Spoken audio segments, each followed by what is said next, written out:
tu crées des tensions.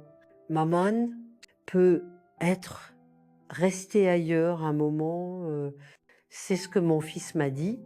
Dans ma maison, celle où je l'ai mis au monde, celle que j'ai payée de mes mains, nettoyant des sols et tenant les comptes du garage de mon défunt mari, je me tenais près de l'évier, le même où je lavais ses biberons quand il l'a dit, et tout ce que je pouvais faire était hocher la tête, pas parce que j'étais d'accord, mais parce que les mots semblaient une gifle que je ne pouvais esquiver. J'ai ouvert le robinet pour cacher le tremblement de mes mains, mais ça n'aidait pas. Reenacted, 1 heure plus tôt. Je lui avais demandé poliment, note bien, de ne pas fumer à l'intérieur, pas dans la maison.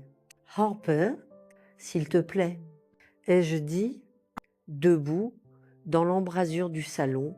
Elle était pelotonnée dans le fauteuil inclinable de mon mari, jambes repliées sous elle, tenant cette cigarette fine comme un droit.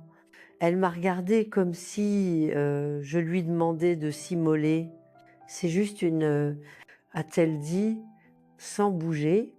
Je n'ai pas crié, pas menacé, juste dit non.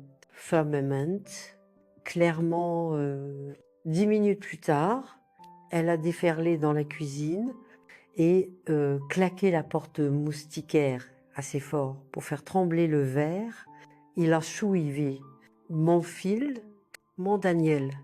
Il n'avait pas l'air en colère. Ça aurait été plus facile à gérer. Il semblait fatigué, comme si j'étais un problème à résoudre. Maman, a-t-il dit, frottant sa nuque, je sais que c'est chez toi, mais il faut garder la paix, d'accord? Elle se sent mal accueillie, mal accueillie. J'ai senti le carrelage sous mes pieds bouger, bien que je savais que non. J'ai pensé, n'entend-il pas ce qu'il dit? Elle a allumé une cigarette dans la maison. Daniel, ai-je dit? Je lui ai demandé de ne pas le faire. D'accord, mais c'est juste une cigarette. Et maintenant, elle est bouleversée. Bien, tu crées des tensions. Peut être resté ailleurs un moment, comme si j'étais locataire. Au Périn, une invitée qui s'attarde trop. Je n'ai rien dit. Je ne pouvais pas. Ma bouche était sèche. Je me suis tournée vers la vaisselle et frotté une assiette qui n'en avait pas besoin. Harper n'a pas dit un mot. Elle n'est même pas revenue à l'intérieur. Restée sur le porche, avec cet air satisfait, jetant des cendres dans mes pots de fleurs, j'ai fini la vaisselle, mis la bouilloire, size, attendu que le thé bouille, que quelque chose me fasse sentir que j'avais encore du poids dans cette maison. Cette maison, elle n'est pas chic, jamais été, mais chaque brique porte mon nom, pas littéralement, mais presque. Jacques et moi l'avons acheté quand Daniel avait 2 ans. C'était une ruine, alors pas d'isolation. Toi qui fuyais, cour pleine d'outils rouillés et de mauvaises herbes, mais nous en avons fait quelque chose, un foyer. Après le décès de Jacques, 15 ans maintenant, je l'ai maintenu, peinte la façade moi-même, remplacer les gouttières, réparer la clôture après une tempête. Je n'ai demandé d'aide à personne. Et puis Daniel a divorcé et avait besoin d'un endroit, bien sûr. J'ai dit oui. Quelle mère ne l'aurait pas? Il est revenu avec des cartons et des yeux fatigués. Je lui ai donné sa vieille chambre. Vidé le placard où je rangeais les manteaux d'hiver. Il était silencieux les premières semaines. reconnaissant, je crois. Il tondait sans qu'on le lui demande, sortait les poubelles, s'asseyait avec moi au dîner et écoutait vraiment quand je parlais. J'avais l'impression d'avoir retrouvé mon fils, celui que j'emmenais à l'école, celui qui me faisait rire juste en entrant dans une pièce. Puis est arrivé Harper, poli au début, grand sourire, m'appelait Mademoiselle Béatrice, apportait des fleurs du supermarché, proposait de cuisiner. Je la trouvais gentille. Perdue peut être un peu trop bruyante, trop portée sur les jupes courtes et les yeux levés au ciel, mais gentille. Mais ça n'a pas duré. Pas 2 semaines plus tard, elle corrigeait ma façon de plier les serviettes, disait que mon café était trop amer, réarrangeait le salon pendant que j'étais sortie chercher du lait, prétendait que c'était plus ouvert. Yamasesto me disant de ne pas être une de ces mères qui détestent la partenaire de leur fils.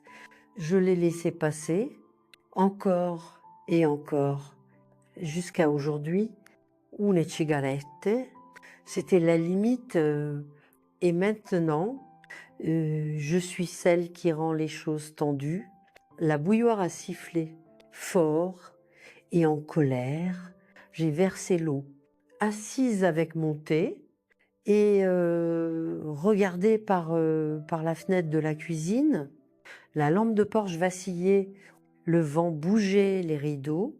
J'ai pensé à faire un sac, mais ensuite, j'ai pensé, non, j'étais là d'abord, et peut-être était-il temps que je m'en souvienne. J'ai pas vraiment dormi cette nuit-là, juste resté sous la couette cousue en 92, écoutant les vieux tuyaux cliqueter chaque fois que quelqu'un utilisait la salle de bain à l'étage. À un moment, j'ai entendu le rire d'Harper, vif, creux, comme quelque chose qu'elle faisait par habitude plus que par joie. La chambre semblait froide, bien que non, je n'ai pas allumé le chauffage. Je ne voulais pas leur donner la satisfaction d'entendre le grincement du thermostat et savoir que j'étais éveillée. À la place, j'ai fixé le plafond et pensé à la première fois que j'ai vu cette maison. Nous étions passés devant par hasard. Jacques avait raté le virage pour la quincaillerie et je le grondais pour ça. Puis j'ai vu le panneau à vendre tordu. Il avait presque une pensée après coup plantée dans la cour, comme une promesse brisée. L'endroit semblait abandonné. Un volet pendait, le porche s'affaissait et la pelouse avait englouti l'allée. Mais j'ai dit, c'est celle-là.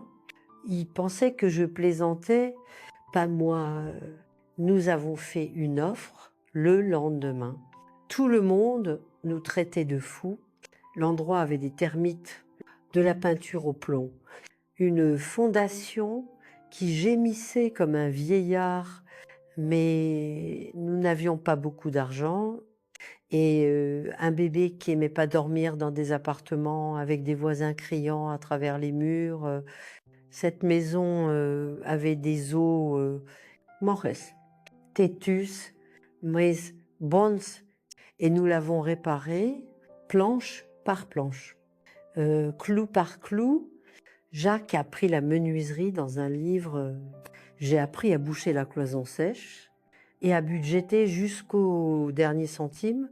J'ai peint chaque pièce moi-même, des couleurs douces, celles qui vous font mieux respirer juste en les regardant. La cuisine était ma préférée, toujours. Murs jaunes, bordure bleue, une table trop grande pour une personne, mais parfaite pour les souvenirs. Quand Jacques est mort, j'ai pensé partir vendre m'installer près de ma sœur en Ohio, mais je ne pouvais pas. Chaque pièce murmurait son nom, chaque grincement des escaliers semblait lui revenant du garage, avec de l'huile sur les mains et un sourire fatigué. Alors je suis restée, construit un nouveau rythme, église le dimanche, bingo Yehudi, jardinage, quand mes genoux le permettaient. Et Daniel, il appelait pas aussi souvent que je voulais, mais assez pour empêcher mon cœur de se fissurer. Puis est venu le divorce et les cartons. Maintenant nous y sommes, ma maison, mais plus mon foyer, pas ces derniers temps. J'ai préparé le petit déjeuner tôt le lendemain matin, pas parce que je voulais, mais parce que c'est ce que je fais. Œufs brouillés, pain grillé, bacon, dresser la table, les belles assiettes. Daniel est descendu en premier, cheveux encore mouillés de la douche, chemise froissée. Il a marqué une pause en voyant le repas. Tu n'avais pas à faire tout ça, a-t-il dit. Je n'ai pas répondu, juste versé son café. Harper est descendu 10 minutes plus tard, portant un vieux sweat de Daniel comme si c'était le sien. Elle a reniflé la nourriture sans rien dire, c'est assez sain, et sorti son téléphone. Nous avons mangé dans le silence, sauf Daniel se raclant la gorge de temps en temps, comme s'il voulait dire quelque chose sans trouver les mots. Quand ils ont fini, Harper s'est levé, étiré et sans me regarder. Ah, dites, on va au marché fermier. On revient plus tard. J'ai hoché la tête. La porte s'est fermée derrière eux et je suis restée à la table de la cuisine, seule encore. C'est là que j'ai ouvert le tiroir, en bas à gauche, toujours coincé. Sauf si on sait le tirer juste bien. Dedans, les papiers, acte de propriété, assurance, talon de chèque de quand Jacques et moi avions payé l'hypothèque en avance, tout soigneusement pilé, attaché par un élastique étiqueté de mon écriture. J'ai passé mes doigts sur la feuille du dessus, mon nom, le sien, pas d'Harper. J'ai sorti l'enveloppe en dessous, le nom de Daniel, devant, il y a des années, après son diplôme, nous lui avions donné de l'argent pour un acompte sur un condo à Phoenix. Il est resté 3 ans, puis vendu pour un profit. Ne me l'a dit que des mois plus tard, disait qu'il avait besoin de l'argent pour restructurer sa vie. Je n'ai pas demandé ce que ça voulait dire. Dans l'enveloppe, une copie du virement, 50 €, mon nom dans la ligne mémo pour ta première maison, amour, maman. Je l'ai posé sur la table près de sa tasse de café, qu'il la voie, qu'il se souvienne, car s'il allait me traiter comme une locataire dans ma maison, il était temps de lui rappeler qui avait construit ces murs. Ils sont revenus du marché, bras chargés de choses inutiles, un bol en céramique artisanale, un bouquet d'huile de lavande, qu'Harper disait améliorer l'énergie de la maison. Et un pot de quelque chose de mariné que Daniel a fièrement déclaré fermenté pendant 22 mois. Il n'est pas grandiose. Juste regarder, poser leurs trésors sur le comptoir, comme des offrandes à un hôtel imaginaire. Harper était de nouveau pleine d'entrain, riant trop fort, tirant Daniel par le poignet, comme si je n'étais pas là. Je suppose que pour elle, je ne l'étais pas. Il a vu l'enveloppe Avant que je dise un mot, j'étais à la table, mon tricot sur les genoux, regardant le ciel devenir couleur rouille par la fenêtre. Il l'a prise, sortit les papiers et resté là longtemps, sans un mot. Harper a demandé « C'est quoi ?» Il ne lui a pas répondu, juste Regardez-moi, pourquoi tu me montres ça ?» a-t-il demandé, voix basse, presque un murmure. J'ai plié le fil dans mon giron, me rappeler quoi?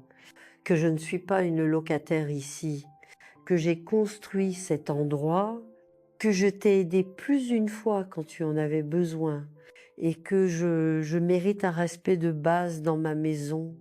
Harper a levé les yeux au ciel.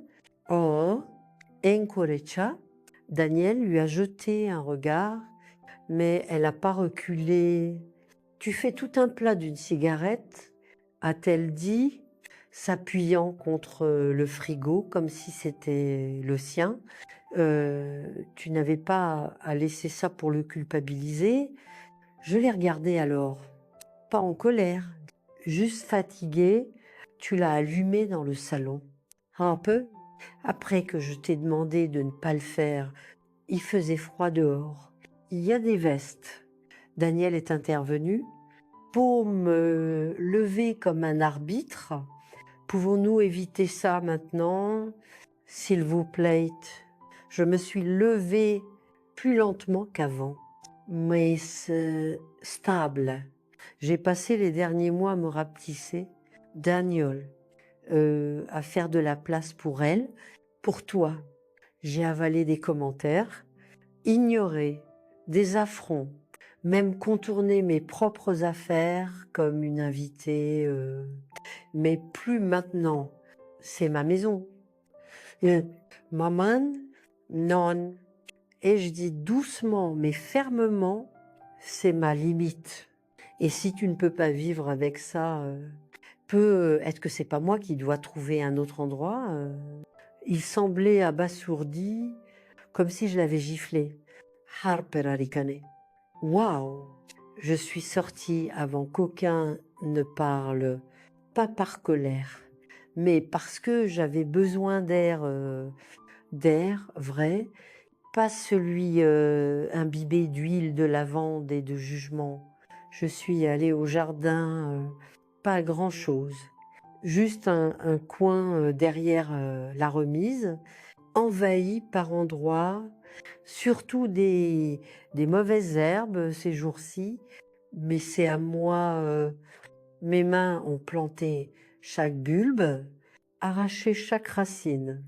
Il y a un banc là-bas, un vieux en fer à la peinture, écaillé, et je m'y suis assise comme autrefois, quand Jacques était vivant. Il lisait le journal à voix haute sur ce banc, riait des nécrologies quand il voyait des noms qu'il n'aimait pas. Ce vieux bouc a enfin crevé, disait-il, puis secouait la tête et souriait. Ce rire me manquait. Quelqu'un qui me voyait comme plus qu'un obstacle me manquait. Je suis restée jusqu'à ce que la lumière s'efface et que les moustiques deviennent audacieux. Puis je suis rentrée, la maison était calme, pas de voix, pas de mouvement. J'ai vérifié l'allée, la voiture de Daniel était encore là, celle d'Harper aussi, il m'évitait maintenant.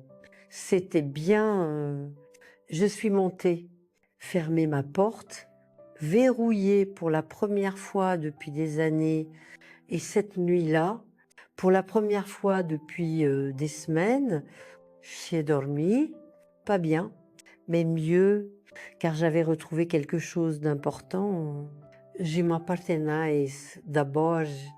Le lendemain matin, la maison était trop calme. Je me suis réveillée avant l'aube, comme toujours, et glissée en pantoufles jusqu'à la cuisine. La cafetière était vide, l'évier impeccable, et la lavande Carper avait suspendu à la fenêtre commençait déjà à flétrir. Je l'ai regardée un moment, puis arrachée et jetée à la poubelle sans bruit. J'ai fait mon café comme je l'aime, forte, noire, sans chichi, et assise à la table de la cuisine, regardant la lumière matinale ramper sur le sol en linoléum. J'écoutais les pas, rien. Il était presque 9 quand j'ai entendu du mouvement à l'étage. Une porte s'est ouverte, des pas jusqu'à la salle de bain, puis retour, mais il ne descendait pas, ni pour le café, ni pour quoi que ce soit. Il se cachait. J'aille presque à la mi-matinée. J'en avais assez d'être invisible dans ma maison. Je suis entrée dans le salon et regardé autour le fauteuil inclinable de mon mari, où Harper s'était installé nuit après nuit, portait encore une légère empreinte, la table basse encombrée de sous-verts jamais utilisés et d'un livre de développement personnel qu'Harper avait laissé sur la guérison énergétique. J'ai rassemblé tout ce qui n'était pas à moi, chaque coussin, magazine, bibelot, bougies parfumées qui n'étaient pas là il y a 6 mois. Je les ai placées soigneusement, respectueusement dans une boîte en carton gardée du déménagement de Daniel, puis rangées près des escaliers, pas par rancune, par clarté. J'ai aspiré les tapis, épousseté les étagères, ouvert les fenêtres et laissé entrer l'air vrai.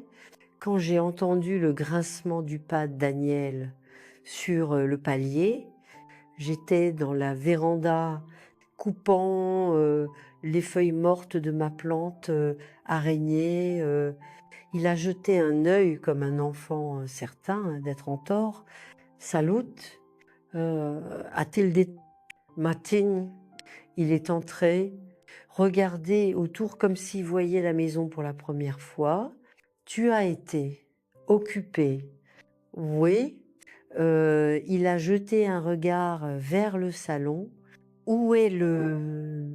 Dans la boîte, ai-je dit, sans lever les yeux. Il s'est agité mal à l'aise. Elle... oui. Harper est bouleversée. J'ai coupé une autre feuille. Pas surprise. Elle dit que tu as touché ses affaires. J'ai touché ce qui n'appartenait pas à cette maison. Silence. Puis, doucement, presque comme s'il ne voulait pas que j'entende. Elle pense que tu veux la pousser dehors. J'ai posé les ciseaux et croisé son regard. Je ne pousse personne dehors. Daniel, je reprends juste de l'espace. J'ai abandonné trop vite. Il n'avait pas de réponse, juste resté là, frottant son pouce sur le bord de l'embrasure, comme quand il était nerveux enfant. Je pensais bien faire, a-t-il dit enfin, en l'amenant ici. Il recommença, et peut-être que c'était le cas, et je dis doucement, mais recommencer ne veut pas dire effacer ce qui existe déjà. Il semblait fatigué, usé d'une manière qui n'avait rien à voir avec le sommeil. Elle est plus jeune que moi, et il admet. De beaucoup, j'ai remarqué, elle est habituée à un autre genre de vie. Ses parents vivent en condo, mangent des sushis, ne cultivent pas de tomates dans la cour. J'ai souri malgré moi. Scandaleux. Il arrive faiblement. Je voulais juste qu'elle se sente chez elle et je veux garder la mienne. Nous nous sommes regardés longtemps, pas en colère. juste avec l'honnêteté qui vient quand les choses se brisent grand ouvert. Je ne veux pas te perdre. A-t-il dit? Alors ne me traite pas comme un problème à résoudre. Il a hoché la tête lentement. Elle va être en colère. A-t-il dit? Laïsla. C'est son travail à faire. Je suis passée devant lui, revenue à la cuisine où le café avait refroidi. Je l'ai versé dans l'évier, fait une nouvelle cafetière. Il ne m'a pas suivi, pas tout de suite, mais plus tard, beaucoup plus tard, j'ai entendu la voix d'Harper, Vive, Coupante, depuis l'étage, puis une porte a claqué. Cette nuit-là, j'ai entendu la télévision à travers le plancher, voix étouffée, éclat de rire qui ne semblait pas réel. Harper regardait une de ses émissions de télé réalité qu'elle aimait, des femmes criant au dîner, des hommes tapant leur poitrine comme des toddlers en costume. J'ai allumé la radio dans ma chambre pour noyer ça. Vieux jazz, Billie Holiday. Sa voix emplissait les coins de ma pièce comme de l'eau chaude et je me suis laissée flotter. J'ai pas entendu Daniel aller se coucher, ni la télévision se taire. Je savais juste que le matin était là car la lumière a atteint mes yeux avant le réveil. En descendant, la boîte était partie, pas rendue, pas déballée, partie. J'ai vérifié le placard près de la porte. Toujours plein, le garage, toujours à elle, il n'avait pas déménagé. Juste fait un point, j'ai fait des œufs, juste pour moi, dressé une place à la table, mangé lentement et laissé la vaisselle dans l'évier pour la première fois en un mois, qu'il voit qu'une maison ne fonctionne pas toute seule, qu'il goûte le silence. Daniel est descendu en premier. Il semblait ne pas avoir beaucoup dormi. Yeux bouffis, chemise mal boutonnée. Il a versé du café et resté là avec la tasse, comme attendant la permission de parler. Je ne l'ai pas donné finalement. Il a dit, elle pense que tu ne l'aimes pas. J'ai levé les yeux de mon journal. C'est pas tout à fait exact. Et je dis, il a tiqué, elle essaie. Maman, vraiment, vraiment, elle se sent jugée. Et parce qu'elle a fumé dans la maison, parce qu'elle a réarrangé mon salon, ou parce qu'elle se comporte comme si c'était chez elle. Daniel s'est assis en face, son café intact. Elle n'a pas grandi comme nous. A-t-il dit? Sa mère l'a laissé peindre sur les murs, laisser la vaisselle dans l'évier, rester dehors jusqu'à 2. Cette structure, cette maison, ça lui semble rigide. Et comment ça me semble à moi? Il n'a pas répondu. À la place, il a frotté ses yeux. Elle dit qu'elle marche sur des œufs. Alors peut être qu'elle devrait arrêter de piétiner. Il a lâché un souffle, exaspéré, fatigué. Le genre de soupir que les hommes utilisent quand ils veulent signaler que les femmes autour sont difficiles.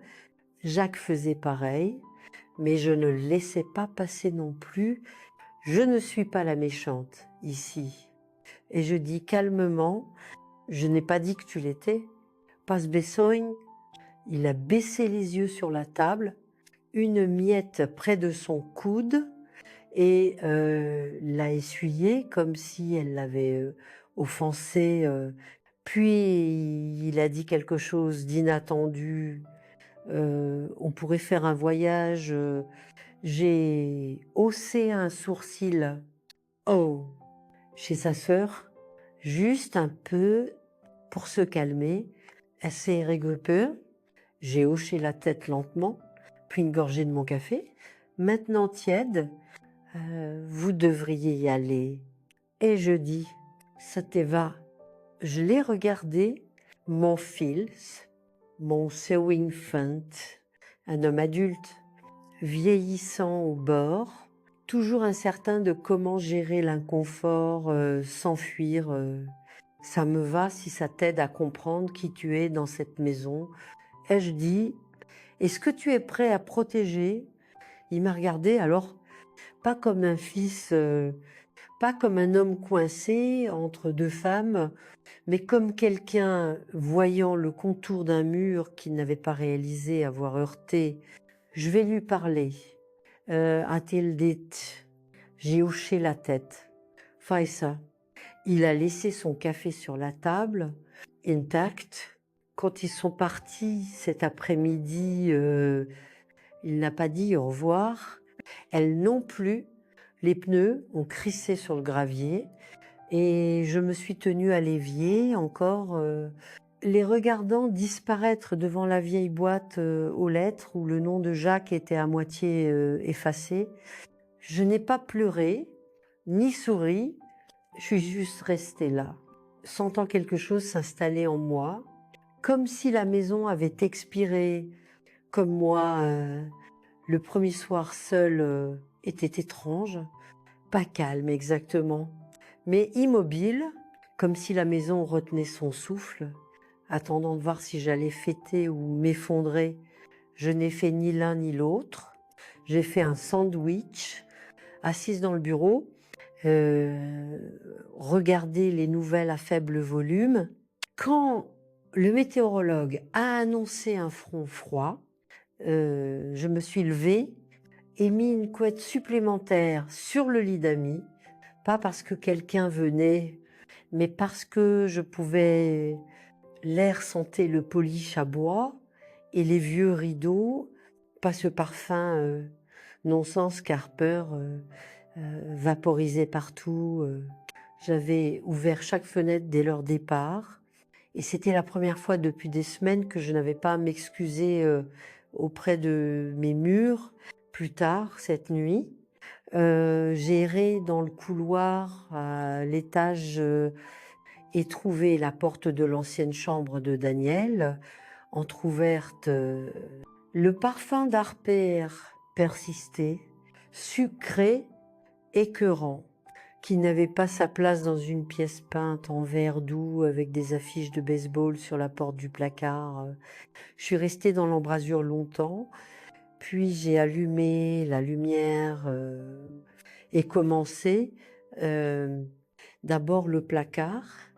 Ses affaires étaient encore là, robe qui n'appartenait pas à une femme planifiant un court voyage, carton étiqueté de son nom en gros marqueur, This Schausures Lotions, sac de maquillage.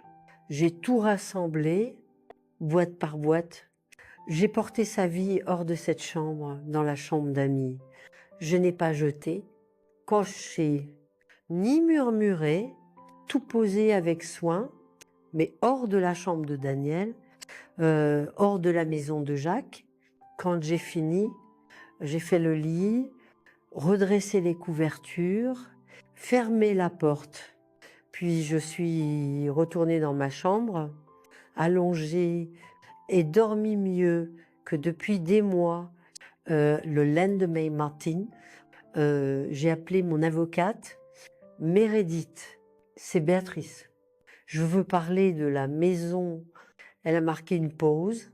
Tout va bien. Ça ira. Et je dis, je veux juste m'assurer que les choses sont claires. Nous avons fixé une date. Elle viendrait la semaine suivante. Nous examinerions les documents, propriété, droit, procuration. Je ne voulais pas être dramatique, juste préparée. Après l'appel, je me suis assise sur le porche avec mon thé et regardé les enfants des voisins faire des courses à vélo dans la rue. Leur rire était vif et propre. comme des carillons éoliens. Une des filles a fait signe. J'ai répondu. À l'intérieur, le silence était plus lourd. Il était mien. J'ai passé le reste de la journée à faire de petites choses, polir l'argenterie, laver les rideaux, arracher les mauvaises herbes des fissures de l'allée. Chaque tâche semblait poser une brique à sa place. Ce soir-là, j'ai fait une tourte au poulet, juste pour moi, manger dans la cuisine avec Billie Holiday en fond, fredonnant sous son souffle. Quand j'ai fini, j'ai emballé le reste dans des contenants et écrit une note pour Ruth en bas de la rue, Son Arthright s'aggravait. Et je savais qu'elle ne cuisinait plus beaucoup au crépuscule. J'ai marché jusqu'à chez elle, laissé la nourriture sur son porche, sonné. Quand elle a ouvert, ses yeux se sont écarquillés. Béatrice, tout va bien, tout va bien. Et je dis, je pensais que tu pourrais avoir faim. Elle m'a regardé une longue seconde, puis sourit. Tu sembles plus légère. Je me sens plus légère. Nous sommes restés dans la douce lumière de l'ampoule du porche, deux vieilles femmes ayant survécu à leur mari, à leur patience, et toujours debout, toujours donnant. Mais cette fois, je donnais par choix, par force. Ils sont revenus un dimanche après-midi, 3 jours plus tôt que prévu. J'étais à genoux dans la cour avant, creusant autour des racines de mes hortensias. Quand j'ai entendu la voiture, les pneus ont crissé sur le gravier, le moteur s'est éteint, puis des pas de pair, approchant lentement. Incertains, je ne me suis pas levée, juste continuer à travailler la terre, prudente pour ne pas casser les nouveaux bourgeons. Maman, la voix de Daniel, hésitante. Je me suis assise sur mes talons et tournée. Il se tenait au bord de l'allée. Harper, avec un gobelet de café en papier, lunettes de soleil encore sur le nez, bien que le soleil était presque parti. On est rentré tôt à Tildit. Je vois, on voulait pas te surprendre. Vous l'avez fait. Il a regardé autour le porche, les parterres, la maison. Tout est joli. J'avais le temps. Harper s'est agité à côté, bras croisés. On ne voulait pas que ça devienne si tendu. Je l'ai regardé pour la première fois, vraiment regardé. Elle n'était pas satisfaite. Pas aujourd'hui. Elle semblait fatiguée, dégonflée. Ce n'était pas la cigarette. Et je dis, brossant la terre de mes gants, c'était l'Assomption. Elle a froncé les sourcils. Qu'est-ce que tu veux dire? Que mon espace ne valait pas la peine de demander, que mes règles étaient optionnelles, que j'étais un obstacle plutôt qu'une personne. Daniel a avancé. Pouvons-nous entrer? J'ai pensé une seconde, puis hoché la tête. À l'intérieur, j'ai mis la bouilloire. La cuisine sentait le citron et le thym. J'avais fait un pain ce matin, juste pour moi, celui que Jacques aimait. Daniel l'a remarqué tout de suite. Tu faisais du pain tous les dimanches. Harper s'est assise à la table, raide comme une élève dans le bureau du directeur. Daniel l'a rejointe. Il semblait plus petit, comme s'ils avaient répété quelque chose en voiture. mais que ça s'était défait face au vieux papier peint et au linoléum. Écoute, a commencé Daniel, on a beaucoup parlé et on sait que les choses ont dérapé. C'est une façon de le dire. Il a tiqué. Je n'essayais pas de te pousser dehors, mais es was fait. Harper a enfin parlé. Je me sentais comme si je ne pouvais pas respirer ici. Et moi, comme si je n'existais pas. Elle a baissé les yeux. Daniel s'est penché.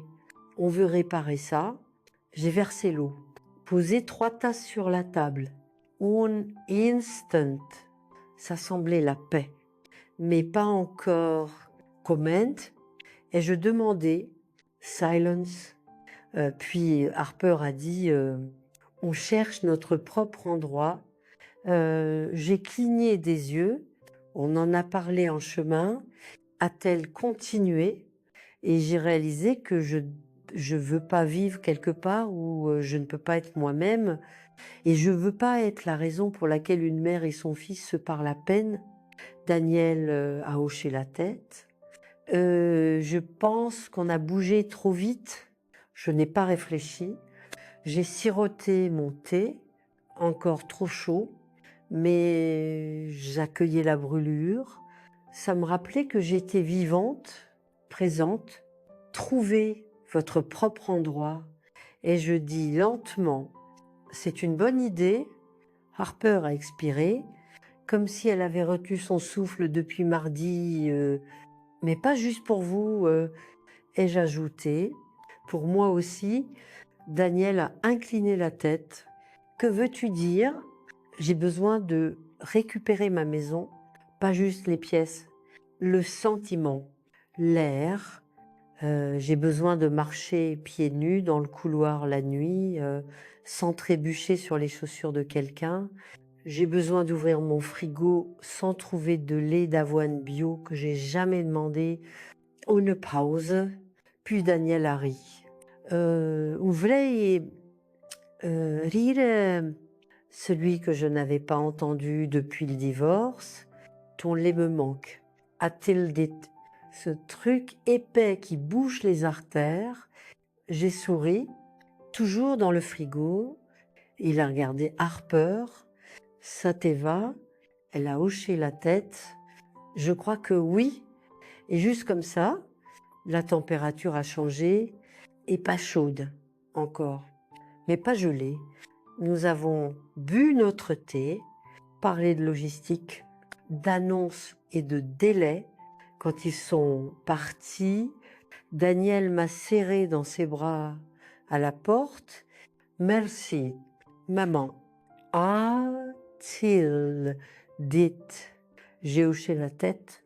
Puis il a ajouté de ne pas nous avoir virés. J'ai pas répondu, car la vérité était que je l'avais fait pas en mots. Cette nuit-là, je me suis assise dans le vieux fauteuil inclinable de Jacques pour la première fois depuis des mois. Ça semblait reprendre un trône oublié qui m'appartenait. Les coussins se souvenaient de moi, au moins. Ils cédaient juste assez pour rendre l'assise facile, familière, comme une étreinte. J'ai tiré la couverture tricotée sur mes jambes, celle faite l'hiver où Daniel est parti à l'université. À l'époque, le silence de la maison avait un autre poids, plus solitaire, uncertain. Ce silence était différent. Je l'avais gagné. La maison était immobile, pas de voix à l'étage, pas de porte qui s'ouvre et se ferme, pas de rire dans le couloir comme des enfants se faufilant dans la cuisine. Juste moi et le tic-tac de l'horloge murale, stable comme une respiration. J'ai regardé autour. Le mobilier était à sa place d'origine. Mes albums photos alignés sur l'étagère dans l'ordre, même la lampe, ce petit truc tordu avec l'abat-jour fleuri, avait retrouvé sa place à côté du fauteuil. J'ai expiré profondément puis parler à lui, tu aurais détesté son parfum. Jacques, j'imaginais, presque son grognement, d'accord? Il avait jamais aimé les trucs parfumés, disait qu'une maison devait sentir le linge frais, la bonne nourriture et peut, être un soupçon de polish à bois. Si le soleil frappait juste, j'ai souri. Elle a réarrangé le salon et je dis, «Déplacer ton fauteuil près de la fenêtre», disait que ça rendait l'espace plus ouvert, silence. Mais j'imaginais son regard, cette désapprobation, silencieuse, réservée aux steaks trop cuits ou aux cadres tordus. Je l'ai laissé faire un temps, j'ai laissé beaucoup de choses, passer. Le poids de ces mois s'est posé sur moi, mais ne m'a plus écrasée. Daniel essaie et j'ajoutais: «Il est coincé, comme une mouche dans du miel chaud, veut plaire à elle, à moi, à tout le monde. Thy breeze montait, maintenant tiède et sirotée. Bref, j'ai enfin tracé une limite. L'horloge a tiqué plus fort, comme si elle tenait le score, et il déménage. Juste dire, les mots m'emplissent de quelque chose d'indéfinissable, moitié soulagement, moitié chagrin, car ça n'aurait pas dû prendre si longtemps, je n'aurais pas dû expliquer autant pour être vue, mais je l'ai fait et maintenant les choses changeraient. Un coup à la porte vers 20 et j'ai froncé les sourcils, j'ai nothing dice, persone. En ouvrant, une brise s'est engouffrée, fraîche et curieuse. Puis une silhouette a avancé. Harper, seule, elle semblait plus petite que d'habitude, comme si la nuit l'avait un peu aplatie. Je ne voulais pas te déranger, a-t-elle dit. Daniel est dans la voiture. Je voulais juste dire quelque chose. J'ai hoché la tête, écartée.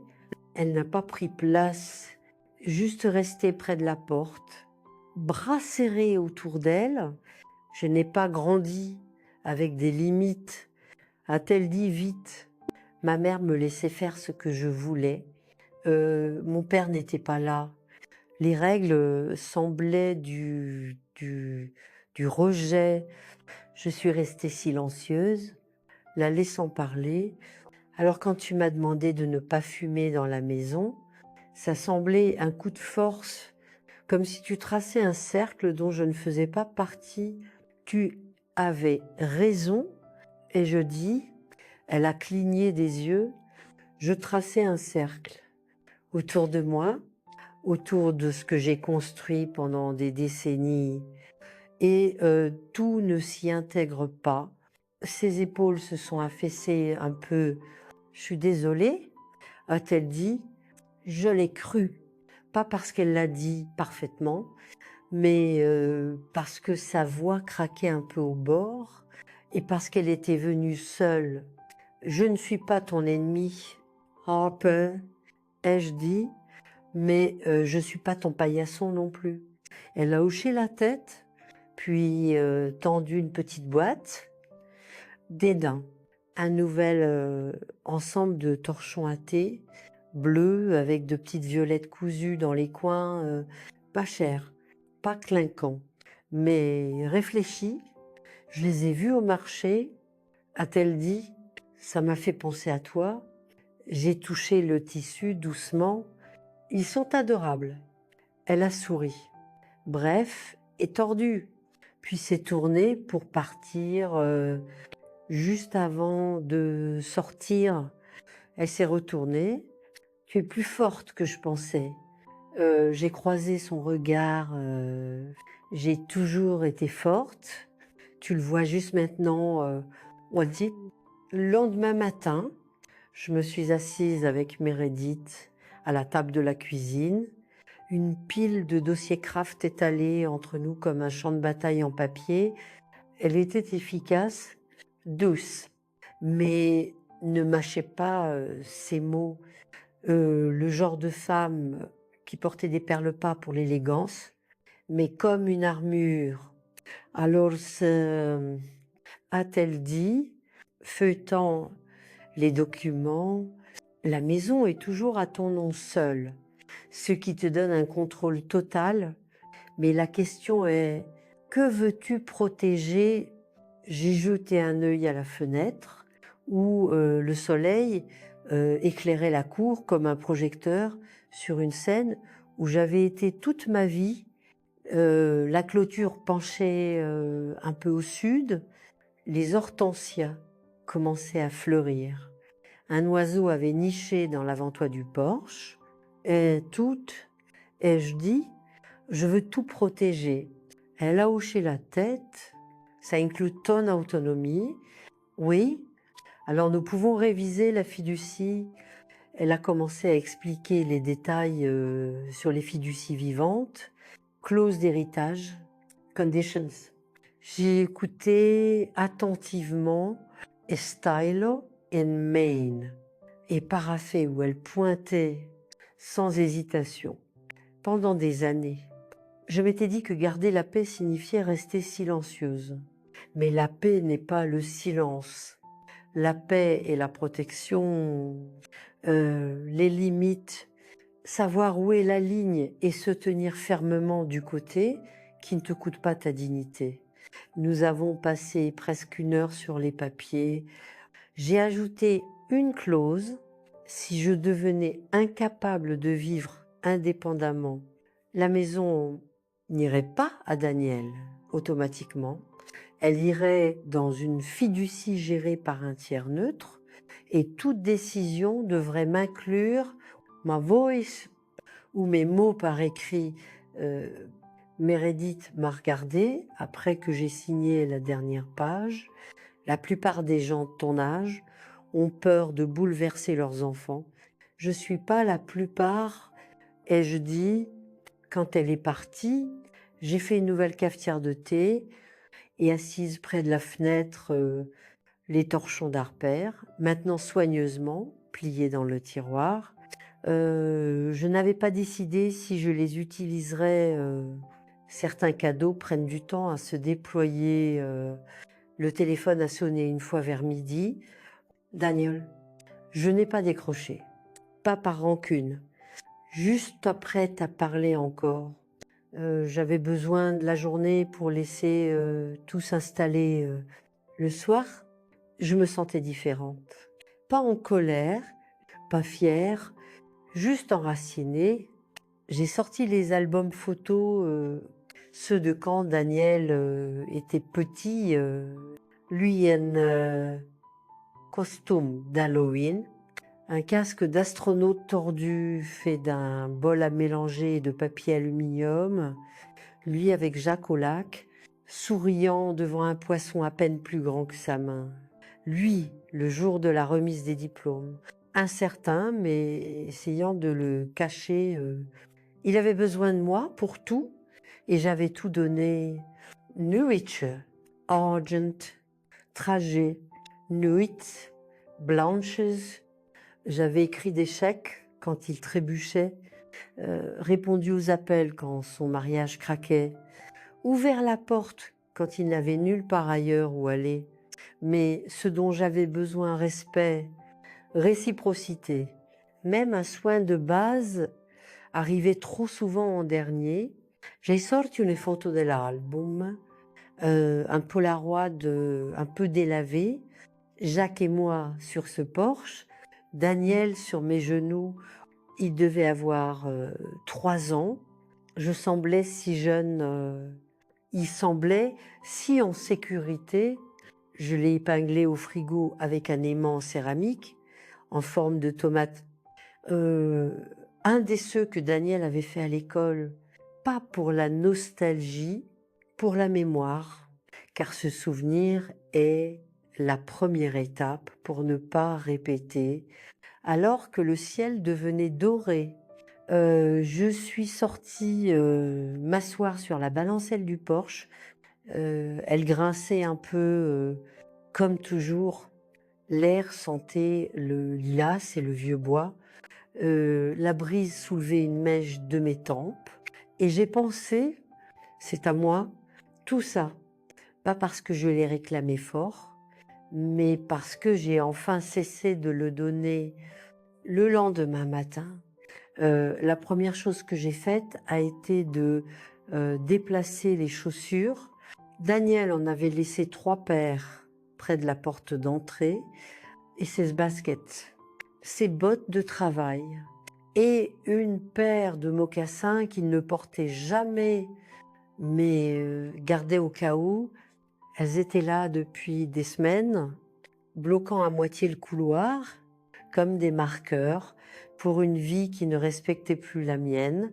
Je les ai ramassées, une par une, et placées proprement dans le placard à manteau, pas pour être cruelle, juste pour respirer. Puis j'ai parcouru le reste de la maison avec un petit carnet en main, celui utilisé pour les listes de courses ou les menus de fête. Mais maintenant, j'ai fait une autre liste, reprendre le garage, remettre mes livres sur l'étagère de la véranda, réorganiser le garde-manger, me débarrasser de ces poudres de protéines.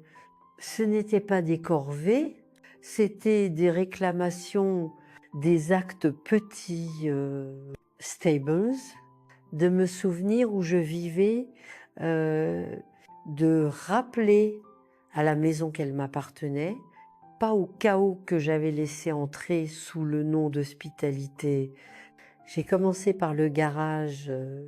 Jacques en avait fait un atelier il y a des années, pas pour les voitures comme la plupart des hommes, mais pour bricoler, mejuas, cadres, photos, petite boîte en bois qui contenait des boutons reçus après sa mort. Je l'avais gardé propre, organisé, sacré. Quand Daniel a emménagé, il disait avoir besoin d'un peu d'espace pour ses affaires. Ce peu est devenu une mure, puis un coin, puis la moitié de la pièce, un entrant maintenante. Je sentais encore la sueur sous l'odeur chimique du diluant à peinture et des vieilles chaussures de sport. Ces cartons étaient partout électroniques, écrans cassés, rallonges, ni emmêlés. J'ai déplacé ce que je pouvais sur les étagères, étiqueté ce qui n'était pas à moi, et puis je l'ai trouvé caché derrière une vieille bâche, le dernier nichoir que Jacques avait fait inachevé, la peinture à moitié faite, un côté encore en bois brut. J'ai passé mes doigts sur les bords, rugueux par endroits, mais solides. Comme lui, je l'ai ramené à l'intérieur, posé sur le comptoir de la cuisine. Ce soir-là, je me suis assise dans la véranda et ouvert grand les rideaux. Mes livres étaient de retour sur les étagères. Mon encyclopédie de jardinage, roman policier, ma vieille copie usée des 4 filles du docteur Marsh, avec des passages soulignés et des pages cornées. Ils étaient restés en boîte pendant des mois pour faire place aux magazines de style de vie et livres de développement personnel d'Harper que je n'ai jamais touchés. J'ai lu 1 heure, peut être plus en me levant. Je ne me sentais pas raide. Je me sentais éveillée. Le lendemain, j'ai reçu une lettre, une vraie, pas une facture ou un livret de coupons, mais une lettre dans une enveloppe avec mon nom écrit soigneusement à l'encre bleue. C'était de Ruth. M'envoie une chère Béatrice, lisait-on, la tourte au poulet que tu as laissée était délicieuse. Je n'avais pas eu un vrai repas depuis des jours et ça a réchauffé plus que mon estomac. Tu penses toujours aux autres. J'espère que quelqu'un pense à toi aussi. Affectueusement, Ruth. J'ai tenu le papier longtemps, puis relu encore et encore. Ce soir-là, j'ai sorti ma papeterie lourde, celle gardée pour les choses sérieuses, et répondu: Chère Ruth, merci pour tes mots gentils. Je vais mieux que depuis des années. Parfois, il faut une petite fracture pour se rappeler de quoi on est fait. Je passerai avec des barres au citron demain. Amour, Beatrice. J'ai scellé la lettre, posée près de la porte, puis regardé autour de la maison, les chaussures parties, les garages calmes, la cuisine sentant la cannelle, et pour la première fois depuis longtemps, tout semblait à sa place. L'appel est venu juste après midi. Daniel. Cette fois, j'ai décroché. Salut, a-t-il dit prudemment. Bonjour, je ne voulais pas te déranger. Juste prendre des nouvelles. J'ai attendu. Il s'est éclairci la gorge. On a signé un bail ce matin. J'ai laissé le silence s'installer entre nous. Parfois, le silence parle plus qu'un soupir ou un mot. C'est petite, a-t-il ajouté. Mais il y a un petit patio. Harper est excité. J'imaginais là-bas, achetant des carillons éoliens, plantant des succulentes dans des pots en céramique, un endroit où elle pouvait fumer et réarranger à loisir, un endroit qui n'était pas le mien. Je suis contente et je dis enfin, ouais, moi aussi. Une autre pause, puis je passais, juste moi. J'ai hésité, pas parce que je voulais pas le voir, mais parce que je n'étais pas sûre quelle version de lui j'allais laisser entrer, le fils qui voulait la paix ou l'homme qui ne comprenait que quand ça coûtait à quelqu'un d'autre. Mais j'ai dit oui. Il est arrivé 20 minutes plus tard, seul, tenant un sac en papier brun de la boulangerie du centre-ville, me l'a tendu comme une offre de paix. Scones aux myrtilles, a-t-elle dit, tes préférés. J'ai pris le sac, posé sur le comptoir. Nous sommes restés un instant, aucun ne sachant par où commencer. Tu as changé l'endroit. A-t-elle dit, regardant autour, je l'ai remis en place. Il a hoché la tête. Nous nous sommes assis à la table. Il a pris un scone, l'a cassé en deux, mais n'a pas mangé. Je n'ai pas été juste, a-t-il dit, in der Stoi, la maison, tout ce que tu as donné, ça a attiré mon attention. Il ne récitait pas. Je pensais qu'en gardant tout le monde à l'aise, je pouvais tout garder intact. Mais j'ai fini par te rendre invisible. Junarindet, laissant le poids de ces mots remplir la pièce comme du brouillard, j'avais peur. Hâte, il admise. Peur que, si je ne la rendais pas heureuse, elle partirait aussi. Et moi, ai-je demandé doucement, il a tiqué. Tu étais toujours solide. Je pensais que tu irais bien. C'est ce qu'on dit avant de marcher sur le dos de quelqu'un pour atteindre un terrain plus haut. Il m'a regardé, alors vraiment regardé, et pour une fois, je n'ai pas vu un garçon, pas un invité, mais un homme essayant de comprendre le mal qu'il avait fait. Je suis désolée. Maman, ce n'était pas dramatique. Pas de larmes, pas de voix tremblante. Juste stable, vrai. J'ai pris une gorgée de mon thé, tiède encore. Mais je m'en fichais. Tu te souviens quand ton vélo a été volé dans la cour de l'école? Ai-je demandé. Il semblait surpris. Ouais, ça va, il se dit ça. Je t'avais dit de ne pas le laisser déverrouiller. Je pensais qu'il était en sécurité. Tu as pleuré 2 jours. Jurais que tu ne roulerais plus jamais. Mais Jacques a trouvé un vieux à une vente de garage et l'a réparé. Je me souviens, tu es tombé 2 fois la première semaine. Il a souri faiblement, écorché les 2 genoux, mais tu as continué à rouler. Il a hoché la tête lentement. Les gens sont pareils. Et je dis, tu tombes, tu fais mal à quelqu'un, mais si tu tiens assez, tu apprends à faire mieux. Il a cligné des yeux. On va bien. J'ai croisé les mains sur la table. On est sur le chemin. C'est assez pour l'instant. Il est resté 1 heure de plus. Aider à sortir le recyclage, demander pour le jardin, cueilli quelques brins de romarin comme quand il était petit jouant au chef.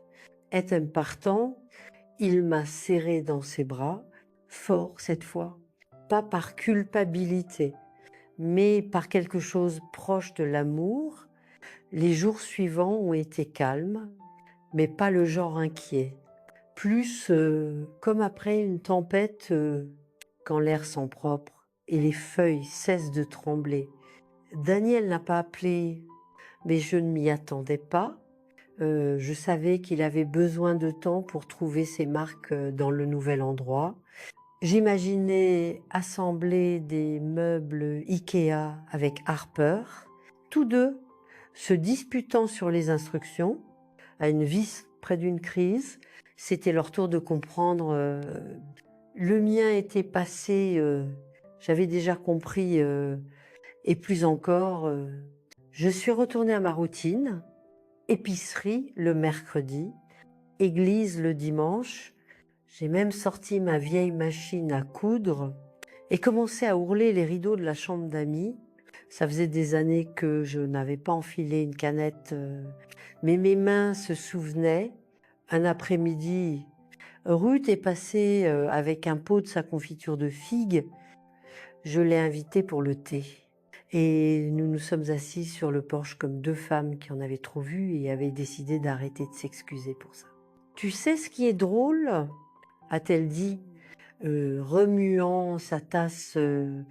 Quand j'étais plus jeune, je pensais que le pire était d'être seule. Je pense que le pire est de se sentir seul entouré de gens. J'ai hoché la tête, surtout dans sa propre maison. Elle a tapoté ma main. Tu as fait quelque chose de courageux, Béatrice. La plupart des femmes ne le feraient pas. Ça semblait pas courageux. Ai-je dit, ça semblait nécessaire. C'est ça, le vrai courage. Plus tard ce soir-là, je me suis assise avec le nichoir encore, celui que Jacques avait laissé inachevé. J'ai sorti ses vieux pinceaux, les petits pour les détails, et ouvert un pot de peinture gardé trop longtemps au sous-sol. La couleur avait épaissi, mais avec un peu d'eau et de patience, elle laissait adoucir. J'ai peint le toit en rouge. Jacques n'utilisait jamais de rouge, toujours des verts doux, marrons, bleus atténués, mais je voulais qu'il se démarque comme un battement de cœur sur le côté de la maison. J'ai travaillé lentement, soigneusement. Chaque coup de pinceau semblait un mot que je n'avais pas dit avant. J'ai pensé à la question de Daniel, on va bien, et à ma réponse, on est sur le chemin. C'était encore vrai, mais je savais ce qui venait après. Le lendemain matin, j'ai pris une feuille de papeterie, écrit une lettre en écriture bouclée, les plier, placer dans une enveloppe, puis glissé sous un aimant sur la porte du réfrigérateur, c'était pas un adieu, c'était une invitation. Daniel, j'espère que le nouvel endroit te traite bien. Tu es le bienvenu pour visiter n'importe quel dimanche. Préviens-moi juste. Cette maison garde de l'amour pour toi, mais aussi des règles, et ces règles comptent maintenant. Amour, maman, Pimo. Je n'ai pas appelé pour lui dire qu'elle était là, pas suivi par texto. Juste laissé calme et stable, comme une lumière à la fenêtre. Cette nuit-là, j'ai dressé la table pour Puis, après réflexion, ajouter une deuxième assiette, au cas où, pas par espoir, mais par préparation. D'ici vendredi, la lettre était toujours intacte sur le frigo. Je ne l'ai pas déplacée, pas jetée, juste laissée comme une porte ouverte. Ce jour-là, je suis allée au marché fermier en ville, le même que Daniel et Harper avaient visité il y a des semaines, bras chargés de choses inutiles. J'ai marché plus lentement qu'avant, m'arrêtant plus longtemps à chaque étal. Pas par l'âge, bien que mes genoux ne soient plus ce qu'ils étaient, mais parce que je n'étais pas pressée d'être ailleurs. J'ai haché des pêches fraîches, un pot de miel local, un petit bouquet d'eucalyptus qui faisait sentir tout mon sac le calme. En rentrant à la voiture, j'ai croisé Madame Darnel de l'église. Nous avons discuté de la chaleur, des tomates cette année, de la fuite lente dans le pneu de son mari. Elle a demandé si Daniel vivait encore avec moi. Non, ai-je dit, ils ont leur propre endroit maintenant. Elle a haussé un sourcil mais n'a pas insisté. Juste dit, bien pour toi, et serré doucement mon bras. À la maison, j'ai posé les pêches dans un bol sur la table de la cuisine et resté là longtemps, regardant autour. Le silence était plus plein, il était équilibré. Je suis montée, ouvert les fenêtres de chaque pièce, laissé la brise, traversé la maison comme un invité qu'on n'a pas besoin de divertir. Et puis j'ai fait quelque chose que je n'avais pas fait depuis que Daniel a emménagé. J'ai fait un sac, pas une valise, pas le genre de choses qu'on prend en s'échappant, juste un petit fourre-tout en toile avec une tenue de rechange. Mon livre, ma brosse à dents, je ne fuyais pas, je n'étais pas poussée dehors. Je voulais juste partir à mes conditions. Ce soir-là, j'ai conduit jusqu'au lac, celui où Jacques nous emmenait l'été, où Daniel s'est fait piquer par une abeille et exigeait une glace en compensation. J'ai loué une cabane pour le week-end, rien de chic, juste des murs en bois, un porche grillagé et une vue sur l'eau qui devenait dorée au coucher du soleil. J'y passais la première nuit sur la jetée, enveloppée dans une couverture, écoutant les grenouilles et le vent. J'ai pensé à Jacques, à Daniel, à la façon dont une maison peut tenir votre âme, mais seulement si vous êtes assez courageux pour y rester présent. Le lendemain matin, j'ai fait du café dans la petite cuisine, mangé du pain grillé avec du miel, puis sorti mon livre et lu jusqu'à ce que le soleil bouge sur les planches. Pas de téléphone, pas d'email, juste du souffle. Le dimanche après-midi, je suis rentrée, la boîte aux lettres était pleine. J'ai trié le courrier vite, jetant les prospectus et coupons dans la poubelle. Une petite enveloppe sans adresse de retour au-dessus. Je l'ai ouverte en dernier. Dedans, une carte manuscrite. Maman, merci pour la lettre. On aimerait venir dîner la semaine prochaine. Demain, si ça va, juste nous, on apportera les desserts. Dis-moi, dis. J'ai souri, puis posé la carte près des pêches sur la table. Cette nuit-là, je me suis allongée et fixé le plafond. J'ai pensé à combien il aurait été facile de disparaître, de me faire plus petite, plus silencieuse, plus conciliante, comme tant de fois avant, mais à la place. J'avais fait une pause, parlé, tenu, bon, quand j'aurais pu m'écarter. Et maintenant, j'avais la maison, j'avais moi.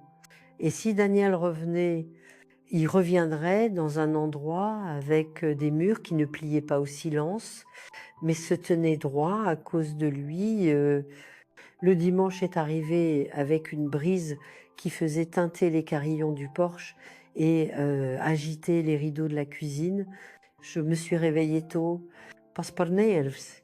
Par habitude, le corps se souvient de ce que le cœur essaie d'oublier.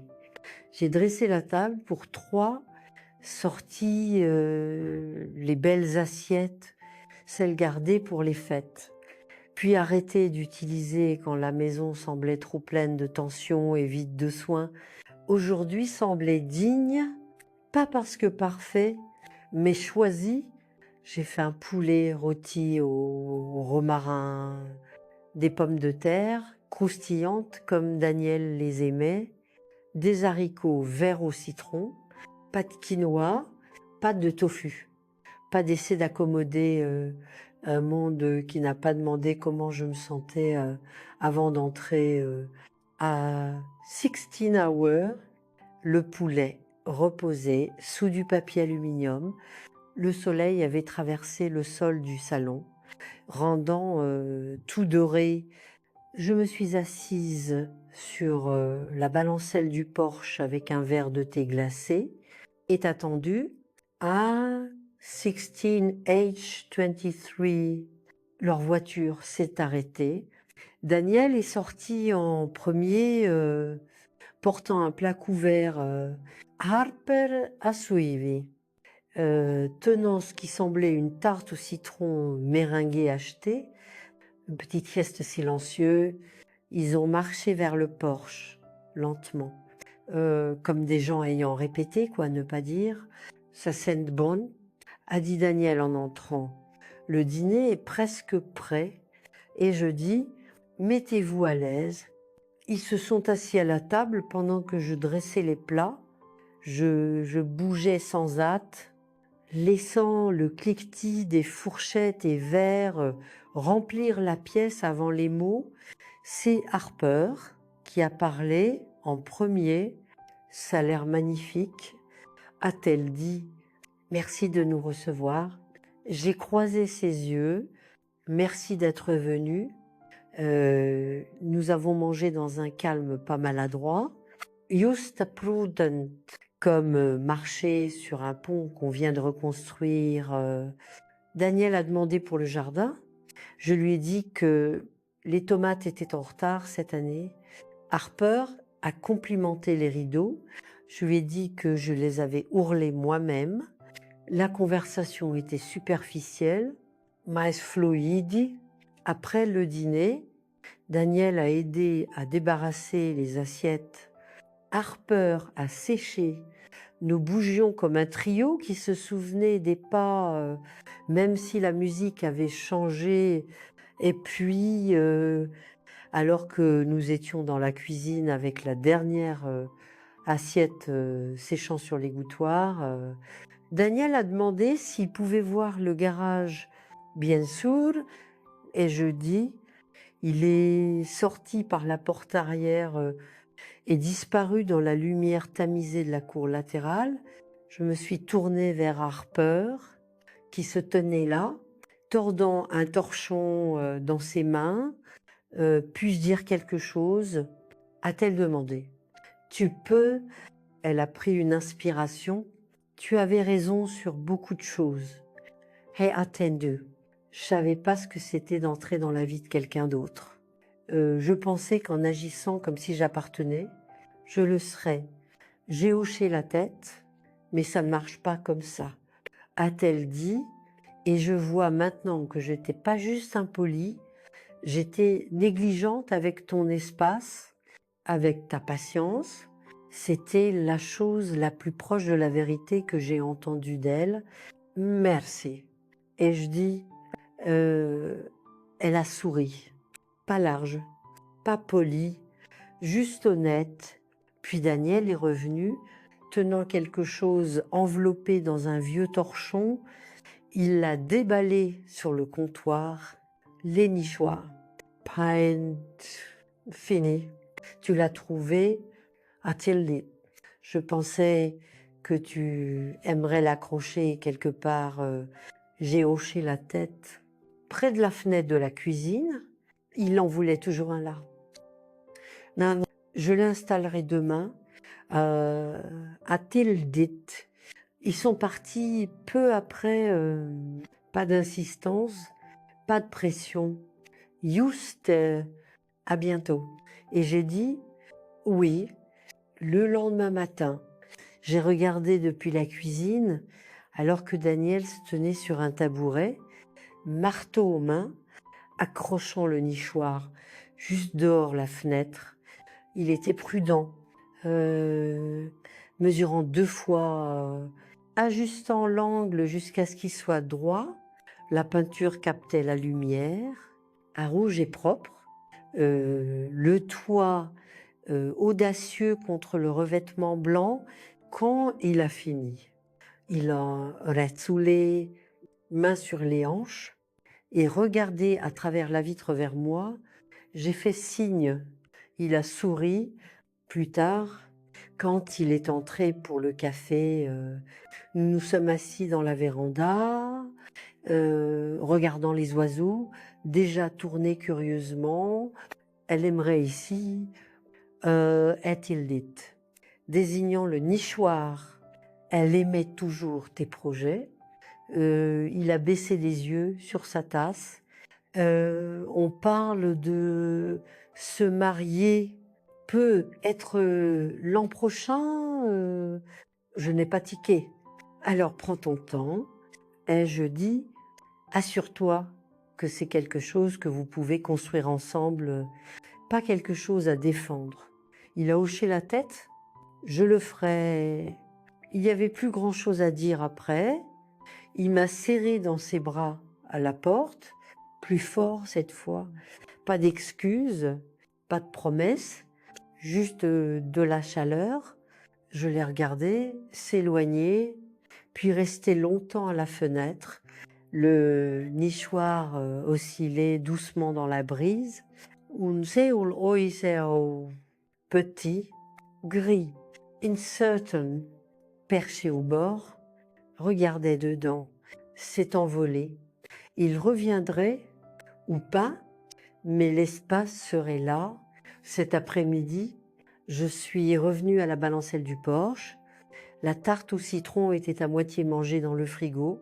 Mon tricot plié sur l'accoudoir. Le soleil tombait bas, brossant tout d'or. Et j'ai pensé, c'est ainsi qu'une femme se réclame, pas avec du bruit, pas avec des ultimatums, mais avec des décisions calmes prises encore et encore jusqu'à ce que le monde s'incline à sa forme. Je ne suis plus en colère, pas amère, juste enracinée. Et si mon histoire vous semble familière, si vous vous êtes déjà senti rapetissé dans votre maison, dans votre vie, alors écoutez ceci. Vous avez le droit de tracer la limite, de reprendre la pièce, le souffler, le nom. Et si cette histoire contenait quelque chose dont vous aviez besoin, quelque chose de vrai, laissez un commentaire, dites-moi ce que vous avez repris, ce pourquoi vous avez cessé de vous excuser, car j'ai raconté la mienne. Maintenant, je veux entendre la vôtre